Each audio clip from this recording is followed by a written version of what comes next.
You're watching South Asia Newsline and here are the top stories we are tracking for you on Friday, the 9th of August. India says awaiting release of 69 Indian citizens from Russian army. Yunus takes charge of Bangladesh, hopes to heal strife-torn country. And villagers in Gilgit-Baltistan fear imminent land erosion, lament inaction.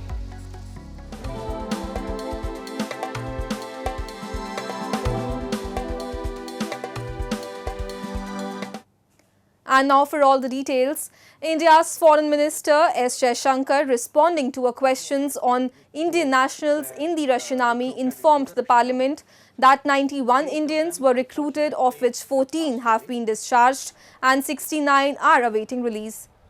The minister said that there are reasons to indicate that the recruited Indian nationals were misled on false promises and added that the issue is being taken very seriously by the government. Jaishankar asserted that both Prime Minister Narendra Modi and he himself had personally raised these issues with Russia's Foreign Minister Sergei Lavrov and President Vladimir Putin during their visit to Moscow last month. Notably, several Indians were allegedly duped into fighting in Russia's war with Ukraine on the pretext of lucrative jobs. India on Thursday added 2 medals to their tally at the Paris Olympics after India's ace javelin thrower Neeraj Chopra and India's field hockey team finished at 2nd and 3rd positions in their respective events. In an electrifying match, India beat Spain 2-1 to win bronze in men's hockey, with skipper Harmanpreet Singh scoring 2 goals to put his side in front after they fell behind in a tournament where his heroics proved decisive in all of their wins. The win gave India its 2nd consecutive bronze medal as part of 13-medal haul for the once dominant side that won gold for 6 games in a row from 1928 to 1956. Bronze medal जीतना I think ये history है हमारे लिए और hockey के लिए बहुत बड़ी बात है। हम यहाँ आए थे गोल्ड के लिए और जैसे हमने लोगों को दिखाया कि हॉकी में इंडिया टीम बेस्ट है और अपना अच्छा परफॉर्म कर रही है। आई थिंक हम बहुत क्लोज थे बट हम और ज़्यादा डिज़र्व करते थे, बट ये जर्नी है, यहीं से अब हम सीखते हैं और ये सीख हमें आगे जाके बहुत हेल्पफुल रहेगी। But we are so proud कि हमने ये ब्रॉन्ज मेडल जीता। Meanwhile, India's ace athlete Neeraj Chopra, competing in Olympic men's javelin, secured the 2nd spot, securing the silver medal with a throw of 89.45. He was beaten by Pakistan's Arshad Nadeem, who won the gold with a stunning 92.97 meters throw. Neeraj Chopra has become the 2nd Indian male athlete post-independence to win 2 Olympic medals in an individual event.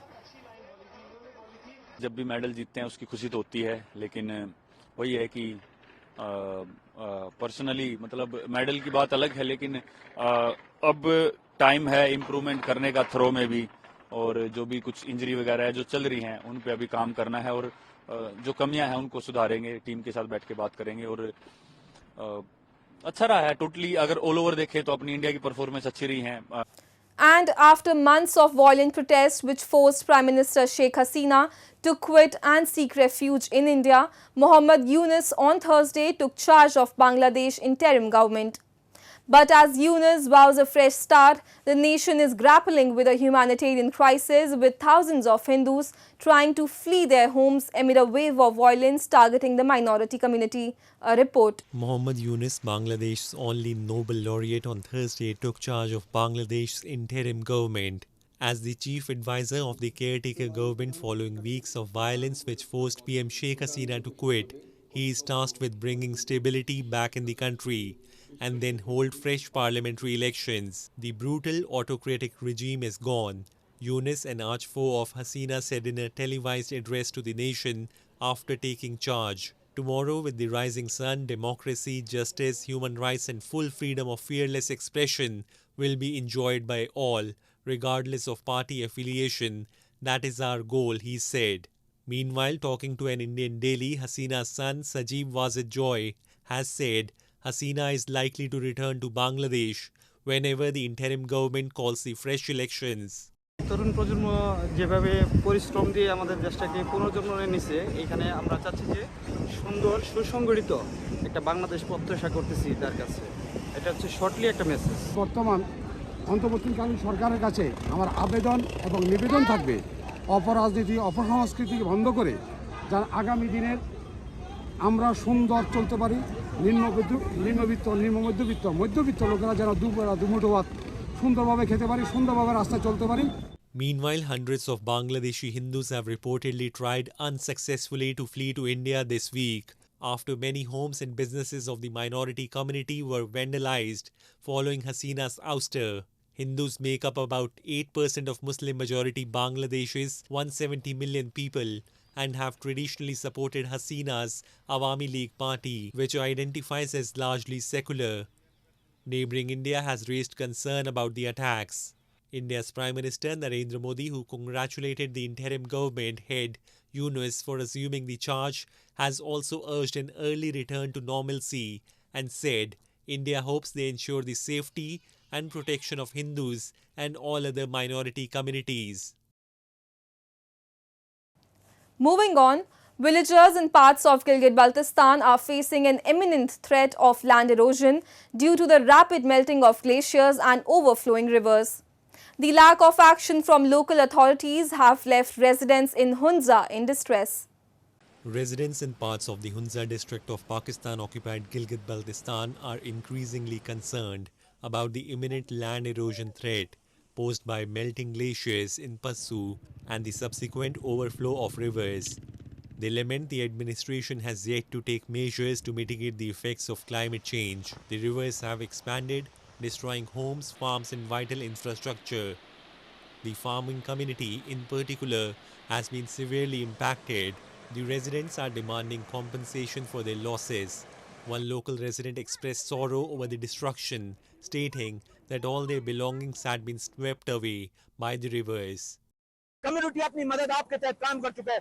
मेरे ख्याल से इन तमाम तबाही का जिम्मेदार हुकूमतुल वक्त है और जरूरत इस बात की है इनके तमाम जो नुकसानात का अजाला हो, जितने नुकसानात हैं उनको अजाला हो और मुस्तकबिल में इस गांव के जो 90% इस वक्त दरियाबुद हो चुका है उस 10% को बचाने के लिए खुदा और रसूल के वास्ते बंद लगाएं। और यहाँ कोई भी अभी इंतजाम नहीं, ना ऊपर से रास्ता है ना नीचे से रास्ता है। हमारा खुर्दनी अशिया, हमारे को ज़रूरियात के सामान और तमाम चीज़ें हम यहाँ फंसे हुए हैं और कोई भी इदारा का या गवर्नमेंट का हम रिक्वेस्ट करते कि बड़ी मेहरबानी कर जल्द अज जल्द इसको बहाल किए जाए। Despite the pleas by villagers, the lack of governmental intervention continues to leave these communities vulnerable to the devastating effects of climate change.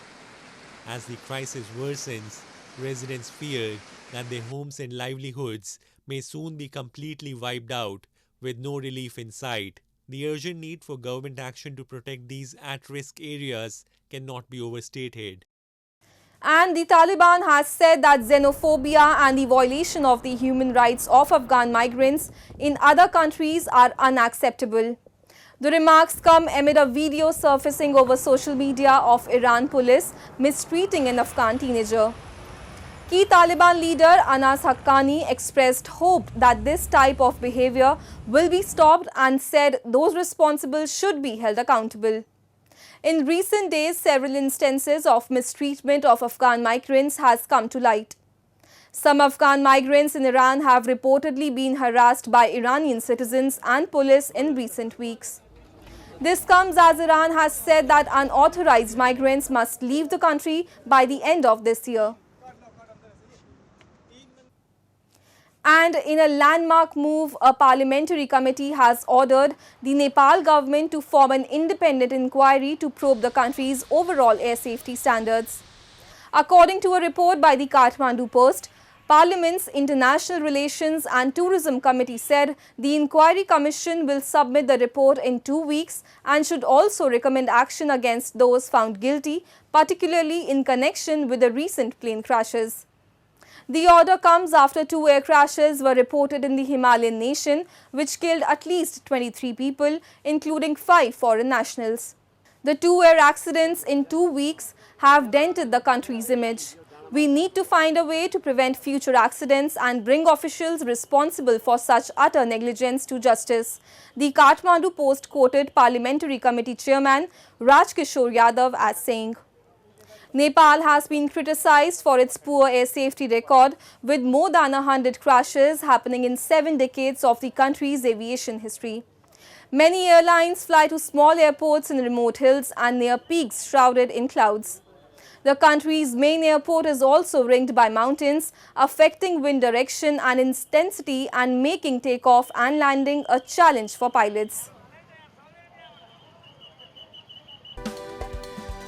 That's all in tonight's edition. We will see you same time next week. Have a great weekend. Good night.